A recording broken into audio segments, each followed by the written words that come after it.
Hi hello friends, ಎಲ್ರಿಗೂ ನಮಸ್ಕಾರ. Krishika kitchens and ಲಾಗ್ಸ್ಗೆ ಸ್ವಾಗತ ಸುಸ್ವಾಗತ. ನಾನು ಸುರೇಖಾ ಮತ್ತು ಶ್ರೀಧರ್. ಇವಾಗ ಈ ಥರ ಡ್ರೈ ಫ್ರೂಟ್ಸು ಮತ್ತು ವೆಜಿಟೇಬಲ್ಲು, ಫ್ರೂಟ್ಸು ಎಲ್ಲ ಹಾಕಿ ಈ ಥರ ಸಲಾಡ್ ಮಾಡಿದ್ರೆ ತುಂಬ ಚೆನ್ನಾಗಿರುತ್ತೆ, ಹೆಲ್ದಿಯಾಗಿ ಕೂಡ ಇರುತ್ತೆ. ಇದು ಯಾವ ಥರ ಪ್ರಿಪೇರ್ ಮಾಡೋದು ನೋಡೋಣ ಬನ್ನಿ. ವೆಜಿಟೇಬಲ್ ಆ್ಯಂಡ್ ಡ್ರೈ ಫ್ರೂಟ್ಸು ಎಲ್ಲ ಹಾಕಿಬಿಟ್ಟು ಒಂದು ಸಲಾಡ್ ಮಾಡ್ಕೊಳ್ಳೋಣ. ಇವಾಗ ಇದು ಮರಸೇಬು, ಬಾಳೆಹಣ್ಣು, ಸೌತೆಕಾಯಿ, ಕ್ಯಾರೆಟು, ಸೇಬು ಹಣ್ಣಿದೆ, ಡ್ರೈ ಫ್ರೂಟ್ಸ್ ಇದೆ, ಖರ್ಜೂರ, ಸನ್ಫ್ಲವರ್ ಸೀಡ್ಸು, ಪಂಪ್ಕಿನ್ ಸೀಡ್ಸು, ಬಾದಾಮಿ ಇದೆ, ಇದು ದಾಳಿಂಬೆ ಇದೆ. ಇವಾಗ ಪ್ರಿಪೇರ್ ಮಾಡ್ಕೊಳ್ಳೋಣ. ಇವಾಗ ಎಲ್ಲ ಸೇರಿಸ್ಕೊಳ್ಳೋಣ ಬೌಲ್ಗೆ.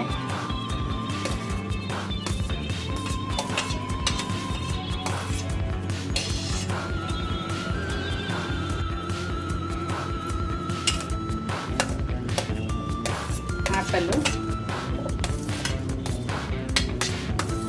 ಸ್ವಲ್ಪ ಸೌತೆಕಾಯಿ,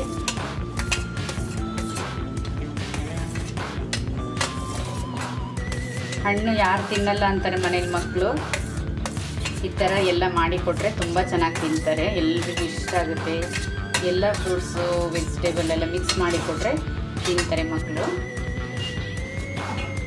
ಇದಕ್ಕೆ ಇವಾಗ ದಾಳಿಂಬೆ ಸೇರಿಸ್ಕೊಳ್ಳೋಣ.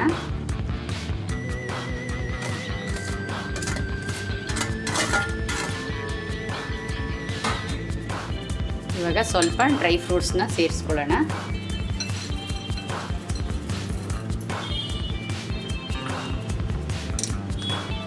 ಇದಕ್ಕೆ ಸ್ವಲ್ಪ ಉಪ್ಪು ಸೇರಿಸ್ಕೊಳ್ಳೋಣ, ಸ್ವಲ್ಪನೇ ಸಾಕು.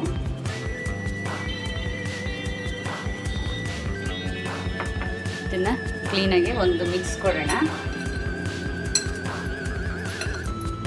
ತುಂಬ ಚೆನ್ನಾಗಿರುತ್ತೆ ಈ ಥರ ಮಾಡಿದ್ರೆ. ಹೆಲ್ದಿ ಆ್ಯಂಡ್ ಈಸಿಯಾಗಿ ಮಾಡೋಂಥ ಸಲಾಡು ತುಂಬ ಚೆನ್ನಾಗಿರುತ್ತೆ. ಈ ವಿಡಿಯೋ ಇಷ್ಟ ಆದರೆ ಲೈಕ್ ಮಾಡಿ. ಯಾವ ಥರ ಬಂದಿದೆ ನಿಮ್ಮಲ್ಲೂ ಮಾಡಿಬಿಟ್ಟು ಕಮೆಂಟಲ್ಲಿ ತಿಳಿಸಿ.